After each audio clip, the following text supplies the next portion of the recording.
Hello, my name is Levi Thomas with GreenTec Auto. Today we just got in one of the brand new 2024 Ford Lightning battery packs. That's 143 kilowatt hours. So what do we like to do with everything that's brand new and works perfectly fine? Open it up, tear it apart, and see what's inside of it.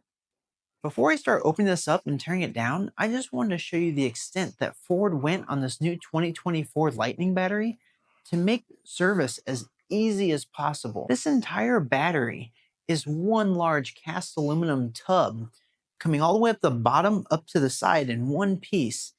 It has one horizontal plane where the lid bolts on to the bottom.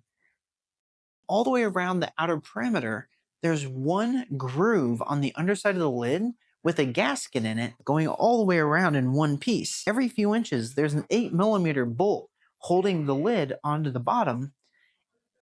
Once you undo all of them, this plastic lid pops off and that gasket can be replaced and this lid can be reused over and over and over. Following that same design, where the bolts are coming from above, all the modules and the components inside the battery also have their connectors coming from above, bolting down into the cast aluminum tub.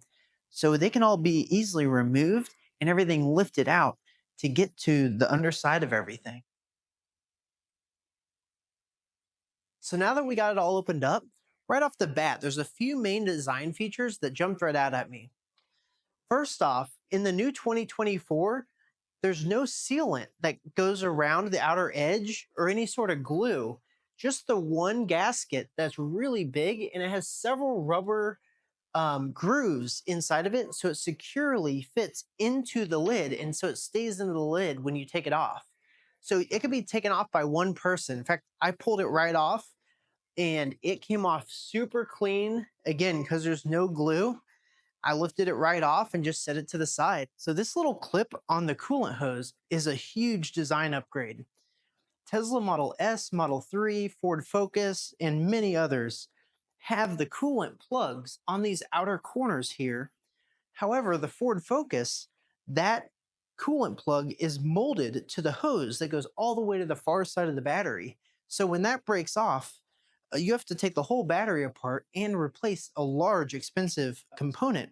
Where in the 2024 Ford Lightning, you just unclip that. It's two 10mm bolts, and it releases this small plastic plug, and it's easy to service and replace. Another really good design feature that Ford did on this battery, while this is all one large cast aluminum battery tub here, the subframe is steel with 10 bolts going along the underside and then a bunch of different holes all the way around that are reinforced, giving you tons of options to be able to connect to it and lift and move the battery around to work on it.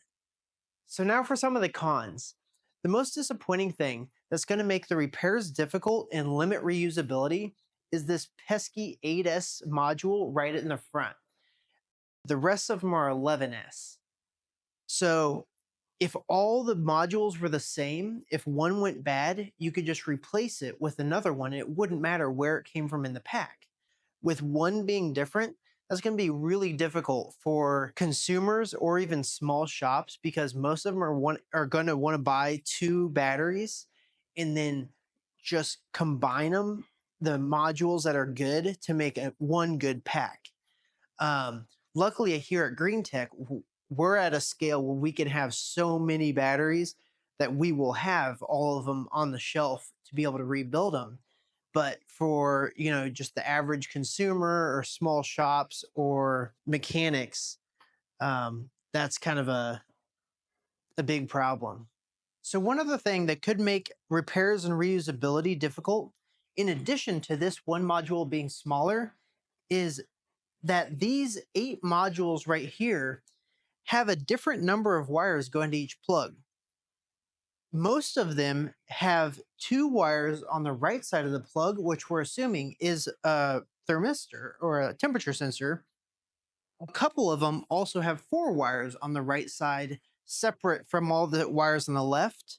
However, one module has no wires on the right and the same amount of wires on the left. So it looks like there's no temperature sensors in this module.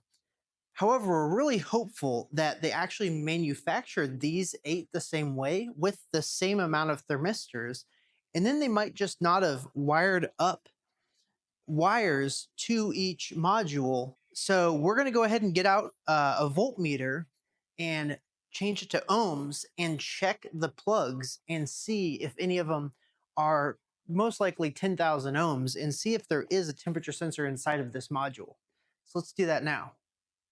We're going to go ahead and put this voltmeter on ohms, and I've got it hooked up to my phone here to make it easier to read. And this is the module that doesn't have any wires at all on the right side.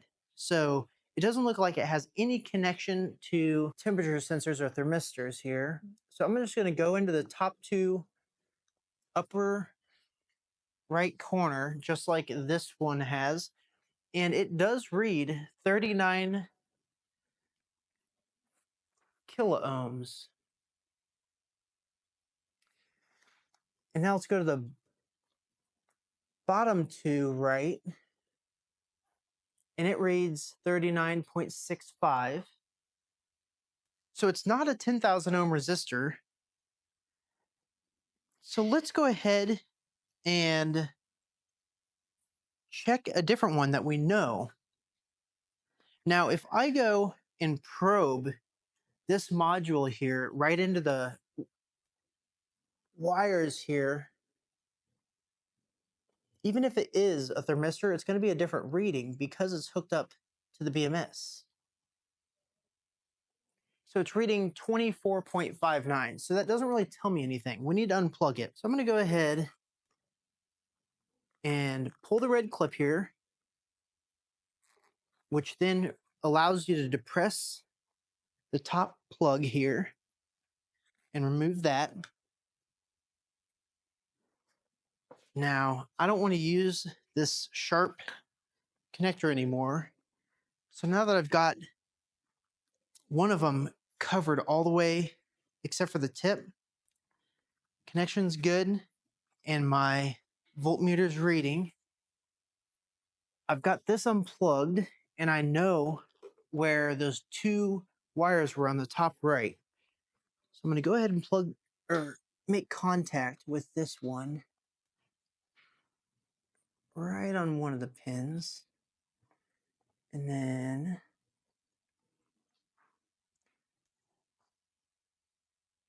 $39.3. So it does look like that one that has no wires on the right side does have a thermistor inside of the battery module, which is great news. That means that these modules, all 8 of the larger ones, are probably manufactured the same on the inside. And since the plug on them are the same, you could probably move them around, and then the harness just has a different number of thermistor wires going to it that go to the BMS. So that's great news.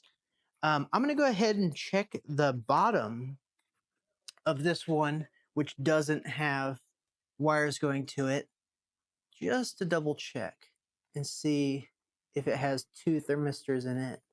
39.4. Yep. So even though this has 2 wires here, it does have 2 thermistors, top and bottom there. So that's great news. So another thing that I found to be an odd design is the BMS. This battery doesn't have a BMS in each module. There's just this one centralized BMS. And then it has 10 plugs going across it. So you would think with 9 modules, it might be a battery per plug, but that's not how it is. There's about 5 plugs right here, which have a lot of smaller wires, but not quite as many as are coming out of all the 10 modules. Some of them are mixed with a little bit larger gauge wires as well as smaller wires. Some that have heavier ones, and one has 3 wires coming out of it. But it's not like the math adds up where 2 modules might go into 1 plug. It actually ends up where some of these modules have to be split between a couple plugs, which is pretty odd. and it'd be pretty difficult to trace a wiring problem down. And I'm not about to go into reverse engineering this in this video. So the next thing I want to do is get into these two boxes here, which have the contactors and the fuses, because I'd like to see why these two high voltage plugs are joined together by bus bars both on the positive and negative side and then go into the boxes here. And I'd also like to see this plug broke in shipping, kind of like the coolant port, but I'd like to see on the back of it if it's a plug or if it's a wire, because if it's a plug, that'd be a lot easier to replace that part. If it's a wire, I'd like to see how that can be replaced and show you guys. But before we get into this stuff, I need to disconnect this negative most bus bar and the positive most bus bar so that there's no high voltage back here at all.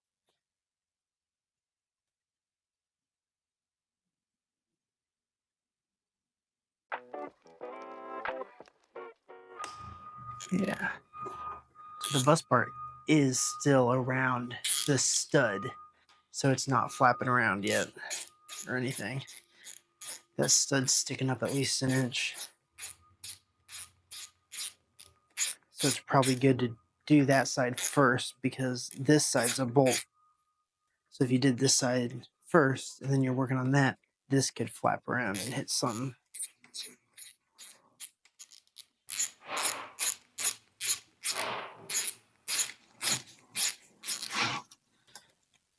There we go.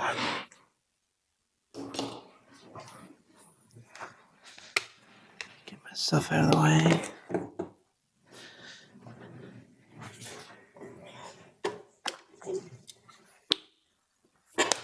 What's that? Man, there's nothing. There's nothing holding that on.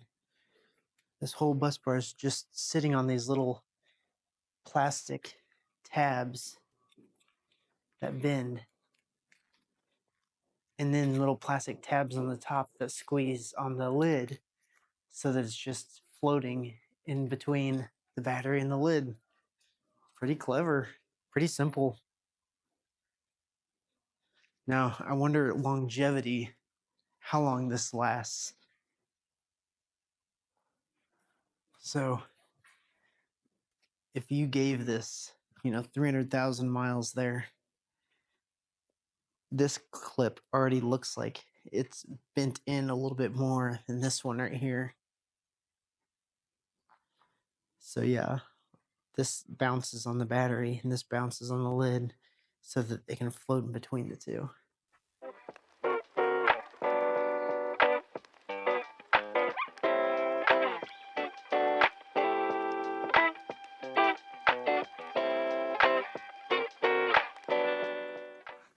Yeah, and this was the positive.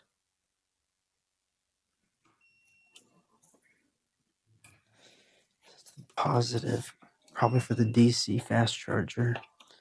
Here's the positive that comes down to these two, which are not connected, I don't think, to the DC fast charger. No, good. Should be a separate contactor.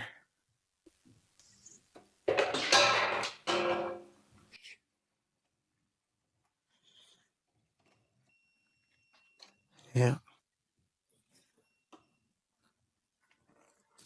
Wonder if... Oh, interesting. Even those are connected. All right. Well, I'm happy. There's no voltage. So let's go ahead and open up those boxes. So to take this white cover off, it looks like the plastic goes under the bus bar connections in one piece, just like this one. We already have this bus bar off. Let's see how this white plastic came down and around all the way molded into one piece. Same thing happens under this bus bar, this one, here, here. So we've got to take off all, I guess that's not many. We're going to take off all these bus bars.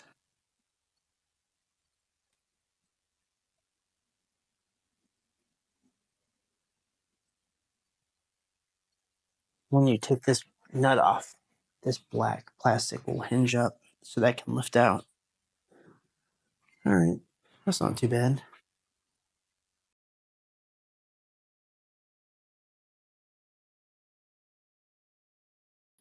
Looks like a 12 millimeter again. Yeah, so 12 millimeter, I think. So I'm going to start on one side and systematically go through.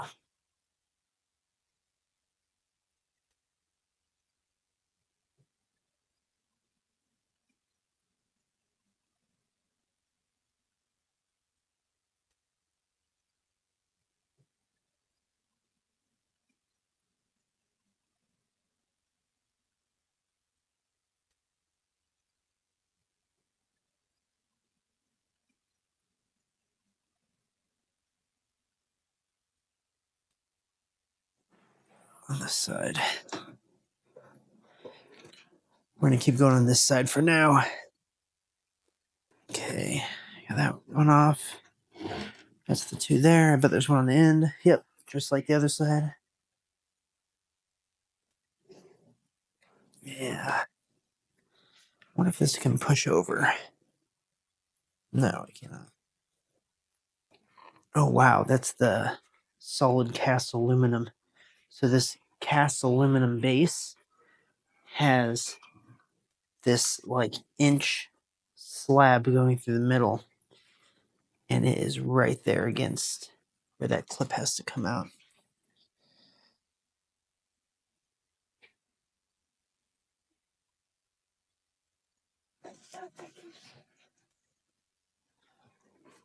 I need like a hook. All right. While I get this out, I'm going to go ahead and get these ones.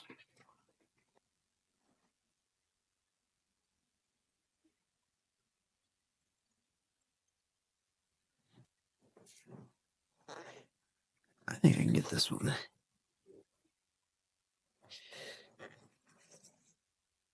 Yeah. All right. Might have to invent something here. I cannot foresee anything plastic that shape being strong enough. However, I don't want much metal back there, even though there's no voltage on this back part. So I think I can get it with this. Oh, that's a tricky design. So you can't pull the clip off because it hits the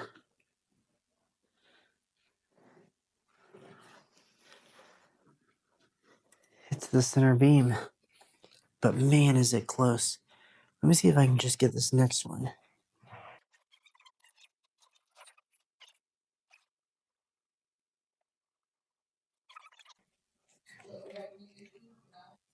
Yeah, there it goes. So that one came off. Maybe let's try switching this and copying what I did on the other side. Let's use the tweezers to hook around the side, which is 90% of it, and then use the flathead just to really kind of pry this whole thing this way so that it can just get out.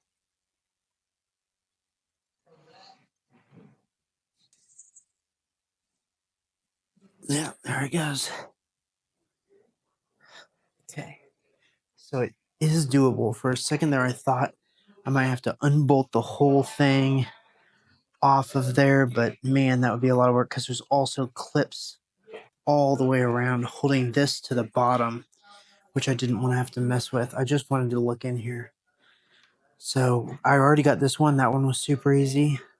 I'm going to tackle this one the same way as I did that one. I like to switch back to plastic if I can. I'd like to undo some of these plugs here.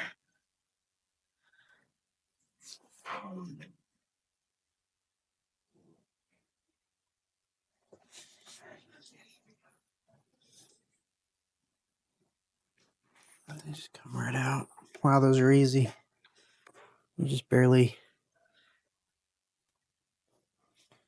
barely depress that. That one's got some sort of red retaining clip. I bet it pulls up.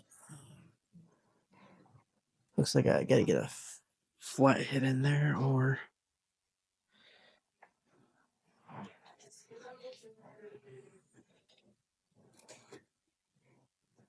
there we go. So now that goes down and that comes out. Okay. So that red clip completely lifts all the way out, and then you can push this all the way down really easy, and then it just pops right out. This positive comes in here. This goes down right off of it. I'm assuming to probably a pre-charge resistor, because there's a relay right here. This is a big contactor that comes over to this. So this positive comes right to this bolt. And then you have 4 layers of copper on top of each other here, going over to this contactor. And then off of that bolt is a smaller wire that goes down. And there's a plug, but then there's also a relay right here.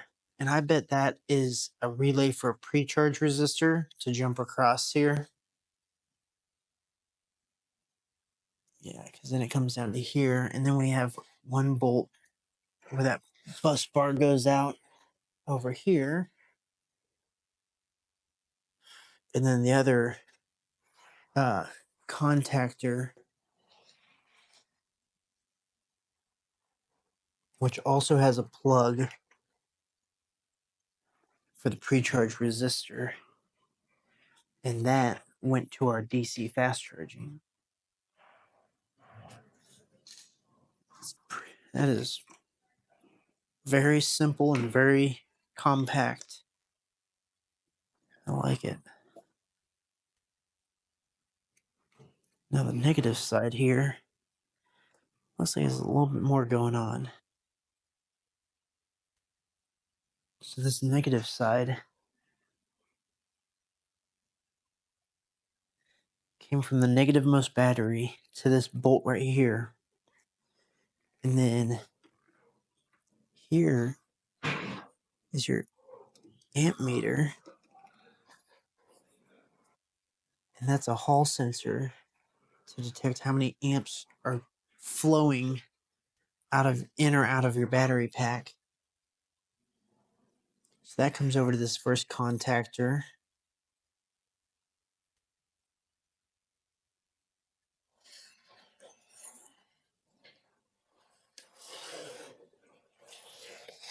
And where is the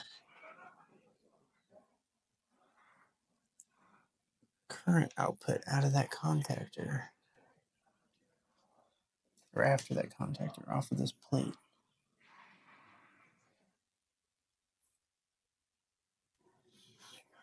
I don't see it, because this clicks as well to have to get the negative current to this bolt, which goes to these. And then this one went over to our DC fast charger. Okay, so the next thing that I want to check is how easy is it to replace this broken plug right here. And I believe this is the plug that does the air conditioning and the DC-DC converter, but it got a little crushed in shipping along with the coolant hose connection. But I cannot for the life of me see inside there. I've gone at it with 2 flashlights, my phone, and even took a photo, which we'll insert right here. And you still can't see how exactly it's connected and if it disconnects from the outside. So I think the only way to go about this is to take this off and and pull it on out with the wire harness coming out, and then look at it from the outside. So the first thing I want to do, and this is just peace of mind, I love these large silicone mats. I've got them on the table. But I'm just gonna drop this across this entire module and then halfway all the way up into this contactor box. That way, when I'm kind of working right here, I'm not so worried about my like elbows and stuff like that. I think I can leave these larger bolts on, and on the outside here, like this is kind of a larger hex, really small hex, and then this is a T20, it looks like. And then I'm going to pull out this handy little tool that we all own and never use, which is a little ratcheting 1/4 inch. Yep. Just because this is already, the plastic's already broken, just want to make sure these get loose without taking the full impact gun to them first. Yeah. They do have lock washers on them. Yeah, they all broke loose. All right.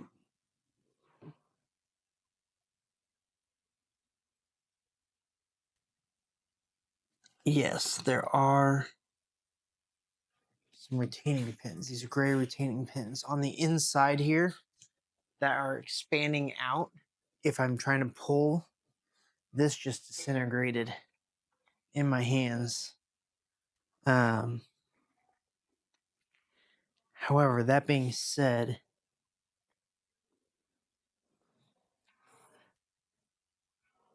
I can still see where you would take that off, and then this slides out, and there's a little ring here where the gasket was down inside of it.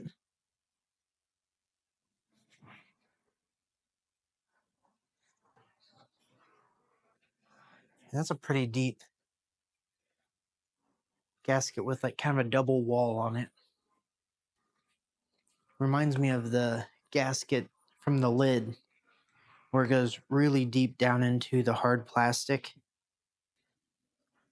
and then still leaves quite a bit out for compression to make a really good seal, and 2 walls there. So that's pretty nice. So once that's off, it doesn't look like there's anything keeping it from just going in.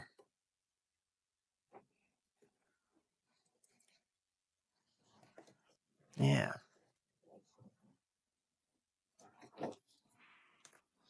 There it is. Wow, that orange plastic's just falling off like crazy.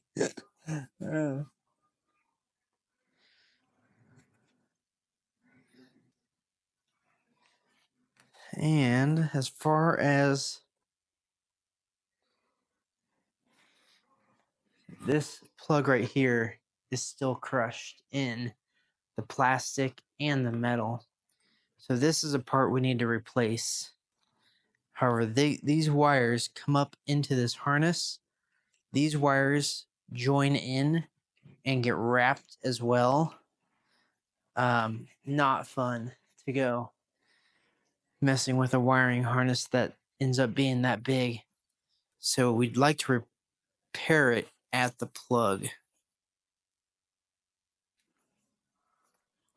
I'm looking for anything that looks like it could release. Oh, I think I see it. All right. I'm gonna bring you in closer and show you how I think we can get these wires out of that housing and then save it. Okay, so really quickly, I'm gonna reenact this. So I put it back together a little bit. I didn't bolt it back down because it broke apart. But how it came off was we unbolted it, and then the plastic slides off the metal here. I mean, this one broke, but you can actually see on the plastic here, there's a groove right here. Right here, there's a groove, and that slides down these side tracks right here and right here. So that just slides on, and then it stops it at the right spot. It pushes back inside here, and there's these little tabs that hold it from going out. Now, as I said in the video a little bit ago, this is all one wire, so we don't want to mess with this. And I see there's 2 tabs on this half, and this half with these 2 wires looks like there's 2 little tabs here. So the question is, how do we depress them at the same time?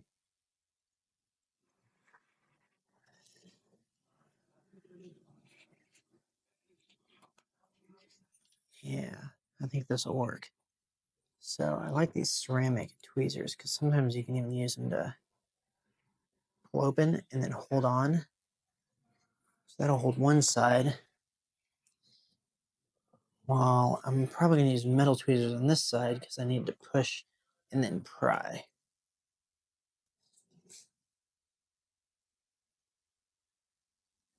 So I'm trying to get down in there and then lift that plastic out, which it did. All right, let's go ahead and get this other side.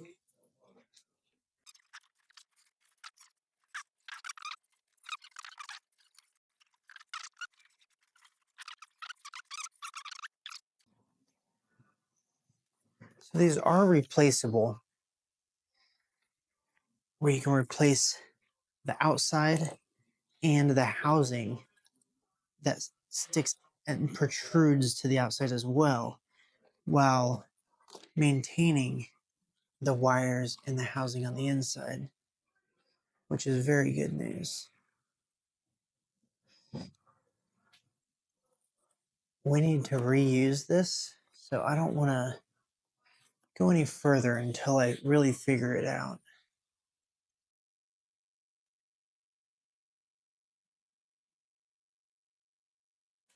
Little slot and groove there.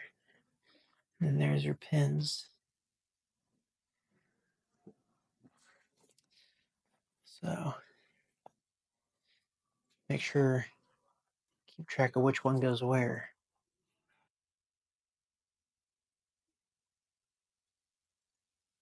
So yeah, you have to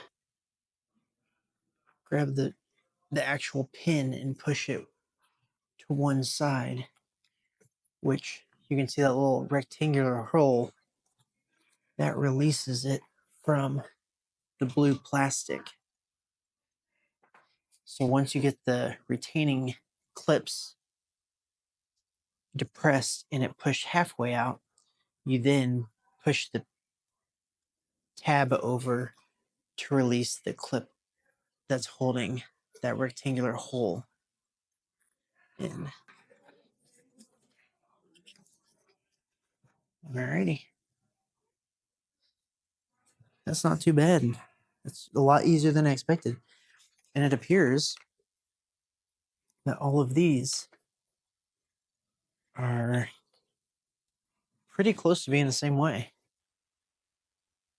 Before we go any further here, I just wanted to see if there's any warm spots at all in here.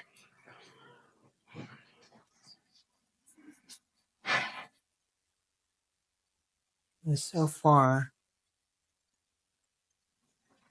the only thing we're seeing, these little bars, are just reflection of the lights.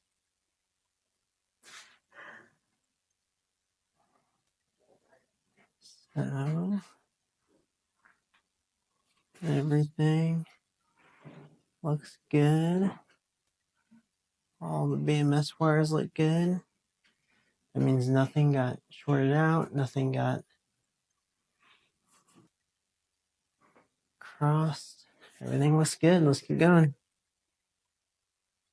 Those must be like alignment bolts. Yeah, I bet those are alignment bolts that go on before. So you slide it down and then bolt it on. All right. Definitely smaller.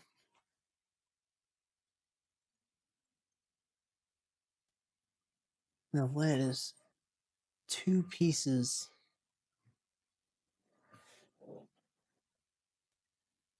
of like 3/16 aluminum, I think.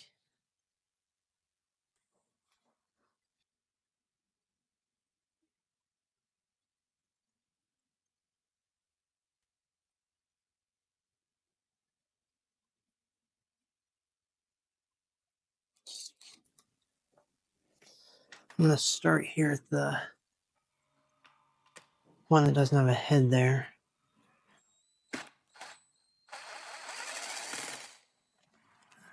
It does not stick yet, so let's fix that.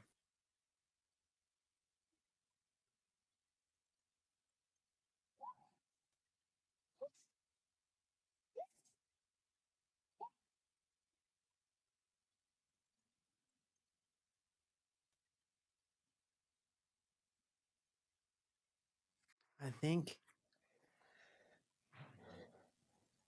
think all these Torx bits are holding this onto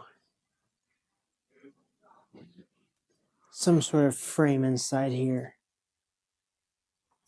And they're all on the top, just like just about everything that Ford has done so far, except for 2 on each end right here on the side, which could be a little tricky to get to. Actually, you know what? I've got a tool for that. Okay, it's a Torx. What do we say? 15? Yeah, T15.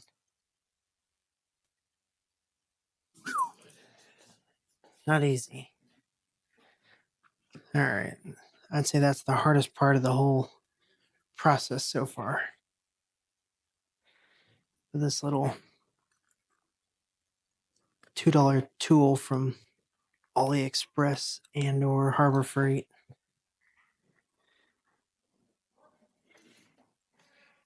It's a lifesaver on this one.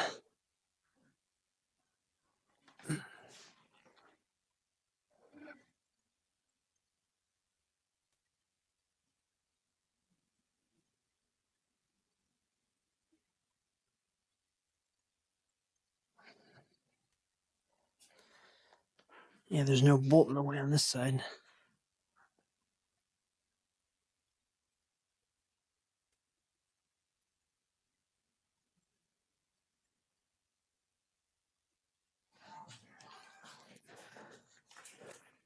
I think I'm going to start undoing.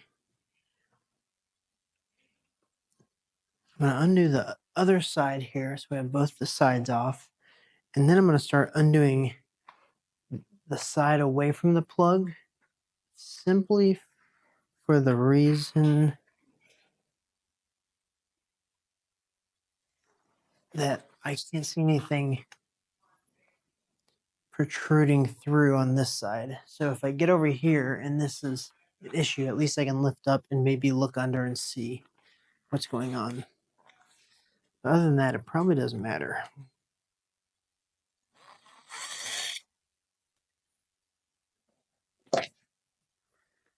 And then I'm going to make a note once I get that first top one out to make sure they're the right or the same size.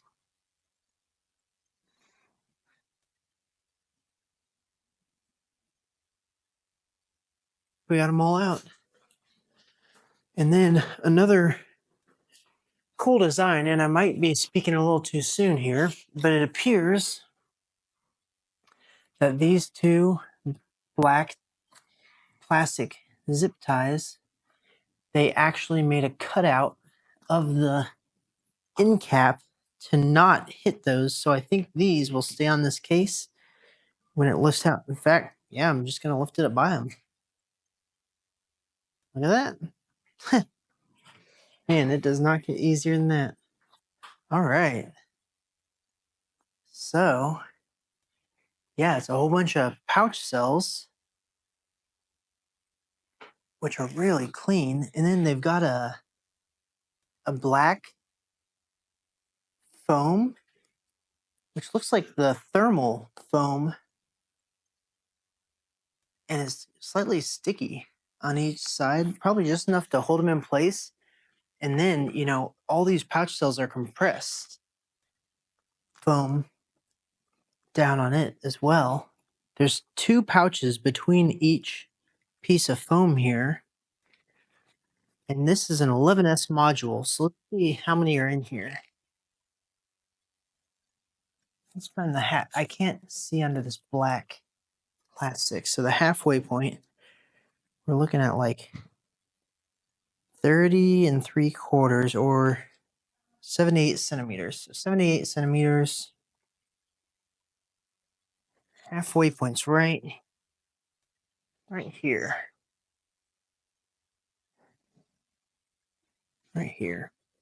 So we have 2, 4, 6, 8, 10, 12, 14, 16, 18, 20, 22, 24, 26, 28.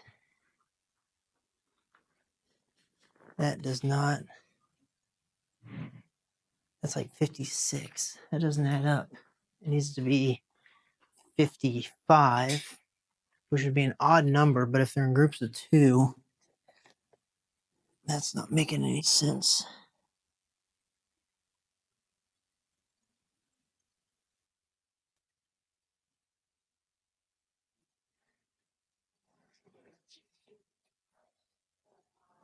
Oh, yep. This very last one is just a single one. So it's just 2, 2s, 2s, 2s, and then there's just foam, black foam, then 1, then the metal.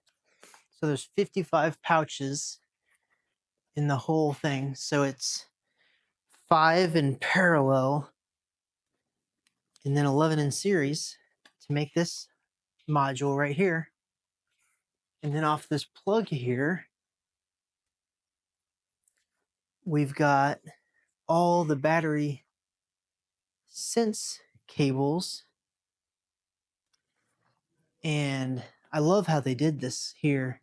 Look at how they started large and then got smaller so that the resistance would be the same when it senses the voltage and does the balancing. That's great. On some of the BMSs I do, I always cut them to be the same length. But if you absolutely can't, some of the BMSs I use, you can actually go in and change the resistance of what it expects the wire to be. But they made the traces thicker. So let's go ahead and count these. We got 1, 2, 3, 4, 5, 6, 7, 8, 9, 10, 11, 12. And then at the end of it, there's 1, 2, 3, 4 little tiny ones. So those would be the thermistors. And they're all going up this side. Oh yeah, so there it is. So here we have, here's the two little thermistor wires going right here. And then yeah, you can see the little thermistor sticking right there. Oh, and here's the other one. So there's the two thermistor wires. And then there's some of that black foam again. And then the thermistor sitting right here on top. So that's both the temperature sensors. And again, this module only has 2 wires going to it. So I bet all of these modules, despite how many wires they have 2 thermistors. So that really helps when it comes to rebuilding these entire batteries. And then with the thermistors up here on top of all of them, I know they're on one end and then in the middle, but they seem to be alternating which direction the plug is, because this plug is right here. In this module, the plug is over there. So this guy, we have the plug there, and the plug here, and the plug there. So the thermistors even alternate at which end of the battery they are. That's pretty clever. I bet there's thermistors on like the coolant input and output, kind of like how Tesla does. But I haven't seen that yet. I'm just guessing, since these ones are on top of pouches and not on any of the aluminum. And the aluminum underside here just had this. This does not look like thermally, transferring foam. It actually looks like sound dampening or something. It's like open cell foam. So one last thing I wanted to do here, while we have this open, I've got a 365 nanometer ultraviolet flashlight here. So let's go ahead and see what we're working with. So, wow, you can actually see right down in there, that's the kind of the Loctite in each one of the bolt holes. That's my flashlight. Yeah, you can see the bolts there. That's pretty cool. The actual battery box, there is no coolant like leaks anywhere. The only stuff you see is that Loctite all the way around. Thanks for watching. My final assessment is the same as when we went into this. Ford went through a lot of engineering to make all the parts easy to service and reuse as possible. With all the bus bars not being glued down and the clips just flipping open to unbolt, the wires all having plugs and clips wherever they can to be able to replace the parts that are going to wear out. And same thing with the hoses, having clips and not being all molded into one piece makes everything repairable to make the whole battery pack have a long life. That also makes these modules very feasible for second life as well, once they're too worn out to be in a car, but they're still good enough to run a house or something like that. So these you'll definitely see ending up on the GreenTec Energy website as well. So if you want to see other videos like this, don't forget to like and subscribe and hit the bell. Thanks.